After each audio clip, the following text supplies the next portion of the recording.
traditional SEO, selecting keywords, trying to stuff them into pages, just building backlinks with very specific anchor text with the purpose of ranking for that particular keyword, that's dead. A lot of those strategies now will do more harm than they will do good for you. I get this all the time when people call up. You know, we used to rank for these 10 keywords. We used to be #1. We used to get so much traffic from this. It was absolutely fantastic. And then I got hit with one of these Google updates, and now I can't be found. And I've gone through 5 SEO companies now, and you're my last hope. I need you to get me back these 5 keywords or my business is going to go bankrupt. SEO's changed, and the expectation of what you had that SEO could deliver in the past, now you don't get that same result.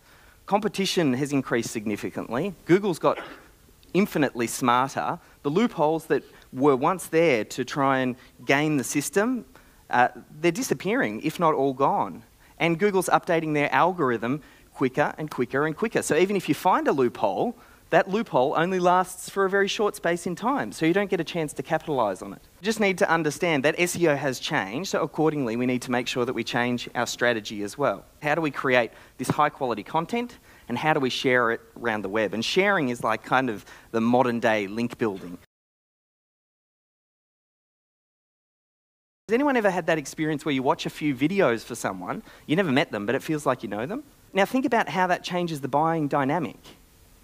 We've watched about 2 hours worth of your content before you ever actually walked through the door. We feel like we know you because we've watched so much. Like when he walked in there, David Payne, they already felt like they knew him. He already was the authority. He was the mini celebrity. He was the guy from the TV ads. They didn't know that, but it felt like there was that instant bond and that instant trust. As you can imagine, this changes the whole dynamic, that whole sales process. It completely repositions things for them when you're seen as the expert and the authority. Like it changes the game. So we want to make you the Oprah within your little industry, your little space. Google is starting to default to authorities when it's determining what content to show on the web. It doesn't know who to trust because there are so many people who figured out how to game the search engines that they started to find little manipulations and loopholes. So the default choice for them was to go back to authority. And then they came up with a series of metrics that they look at to determine whether or not someone is considered an authority or not. Your objective is to help and serve your target market, give them great content, be helpful, and that's exactly what Google wants you to be. So they'll also reward you with higher rankings and better visibility online. It's not the individual pieces that makes authority content so special. It's the way that the tactics are assembled into a larger strategy that gives you a result that is greater than the sum of its parts. Authority content, it's a way for you to batch your content creation, create a whole bunch of content in a very short space in time. Then you need a way that you can optimize it. Then you need a way that you can package it together and turn it into some sort of product or something like that, and then a way to share it around the web. I find that the most simple things are often the things that have the most thought behind them. Because part of the process of creating something simple is deciding what not to include. And that's just as important, if not more important, than what to include. For modern SEO, you need to be creating great quality content. The problem that a lot of business owners face is that they're just creating crap content. You're embarrassing yourself, you're embarrassing your business. I mean, if someone comes to that and they read that piece of content, it's doing you a disservice. If someone visits a page and then they stay on it for 2 seconds and then they hit the back button to go back to the search, what sort of signal does that send to Google, do you think? Everybody's drowning in content, everybody. My inbox is full, my Facebook news feed is full, my Twitter stream is full. The last thing I need is just another bit of content. Give me something helpful that answers my question right now, then you might capture my attention. Most SEOs have it wrong because they're creating content for content's sake and it's sending very bad user metrics. They're just doing it to generate a backlink. And a lot of content marketers have it wrong because they're just creating content, but the content never gets seen. You need to find that right balance between the quantity versus quality. And authority content is the mesh between good quality content and SEO. It's where it overlaps. Because what do people do when they go to Google? Usually they've got a question or a problem that they want to have solved. So they go to Google to try and find the solution for that. So if you can be the solution giver, you're giving Google what they want, you get right in front of that audience, you build the trust, and then hopefully we get them into our funnel and then we can start to make a sale with them.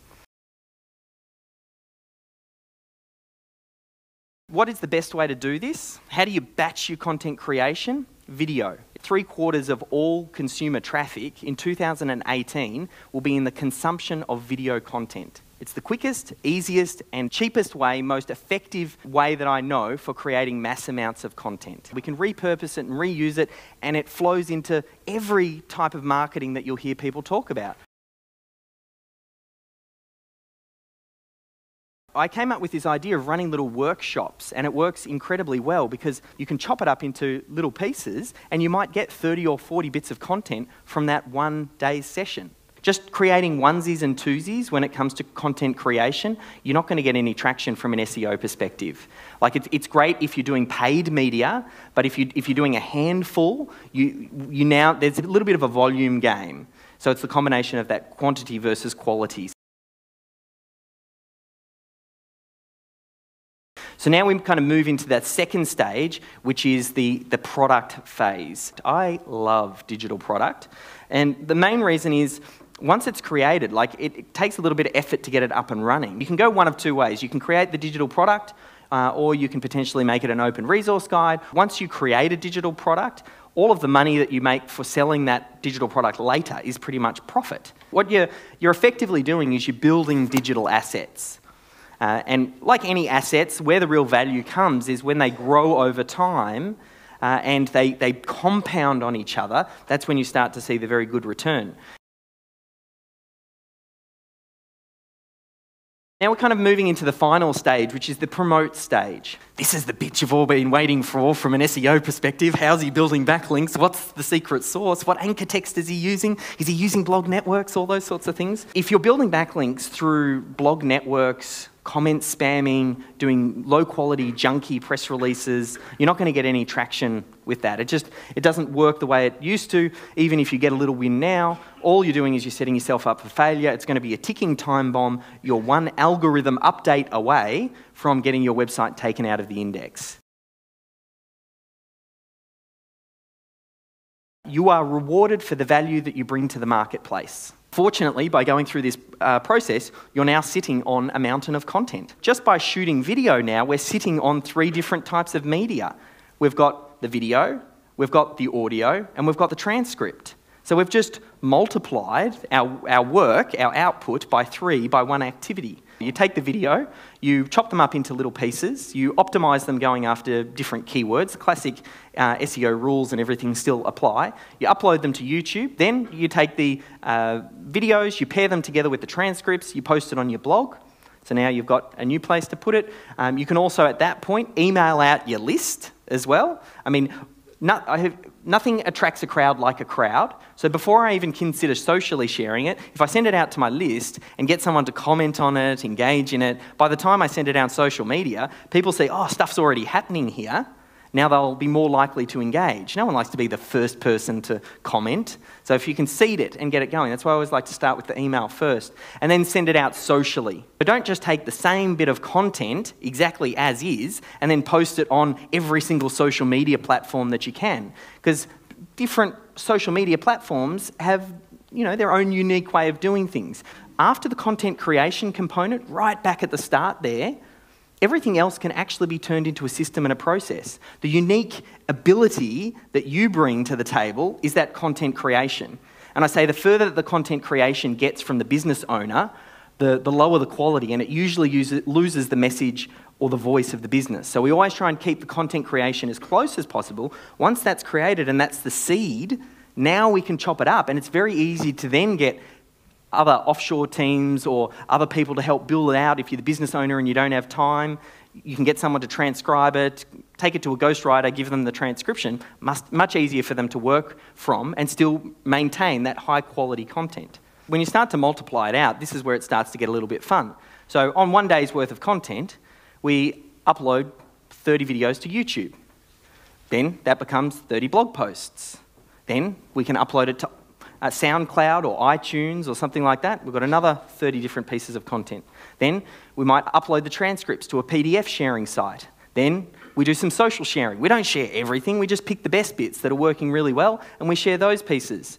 Then we might email out our list. Again, we don't email them on every single piece of content. Then we might get smart and start to amplify that content. We might do press releases and infographics and guest posts on the top performing content. You watch what's working and then you multiply it. So when you kind of add all of that stuff together, it kind of equals 182 bits of content, and that was really without me even breaking a sweat. And all really I had to do was the input of that one day to create the content. And now, because I'm a bit of a systems nut, we've systemized the whole process. We use a platform called System Hub, and that houses all of our business's standard operating procedures and organizes the way that we do business. It's the heart of our business. Because I've taken everything in our business, and particularly because we work with virtual teams, you have to be documenting these processes. So we've taken that, we've systemized it, and now I can work with clients where I'll send in a video film crew, they'll fly up, that's done locally, we film them for a day, and then we pass it to my team who does the back-end SEO side of it. This is modern SEO. This is effectively what an SEO company does. You do what's called amplification. So on top of that, we then monitor which bits of content. You might put out 10 bits of content, and one bit of content, for some reason out of that 10, gets 5 times as many views. You don't know why. Maybe you picked the right keyword. Maybe the message was right and it resonated. But whenever you spot those outliers, they're the ones that you want to magnify. And you might do it through press releases. You might do it through creating infographics. You might do it through creating guest posts. How do we create as much collateral around that as possible to magnify it even further? Again, that's what a good SEO company does. So we look at load times less than 4 seconds. We want to make sure that our bounce rate is lower than 55%. We make sure that our time on site is greater than 2 minutes, and the number of pages viewed is more than 2. I mean, there's exceptions to everything. These are just guides, and if you use this as a way to kind of navigate your way through, you'll be on the right track. When you wrap it all together, that's modern SEO. That's how you get a great result for clients. And you'll notice I didn't talk about #1 rankings. I didn't talk about private blog networks. I didn't talk about how many backlinks or what number of rankings or specific anchor text used. I mean, I didn't talk about any of that sort of rubbish. You don't need to worry about that now. You create high quality content that gets attention, that engages an audience, and that also builds trust. And when you do that, you align your objectives with Google's objectives. We ran a workshop, a one-day workshop teaching this methodology. I got it transcribed. I then gave it to a ghostwriter, and then he turned it into a book. Authority content makes the process of writing a book infinitely easier, because now you've got the transcripts, you've already done all the thinking, you've got the transcripts done. What do? You give that to a ghostwriter, and then he writes a book for you. I mean, you're halfway there. When someone does finally decide to pick up the phone and call us and say, okay, Dave, I want you and your team to do it, that selling process is done. They're not calling me up for me to prove myself. They're calling up to say, when can we start?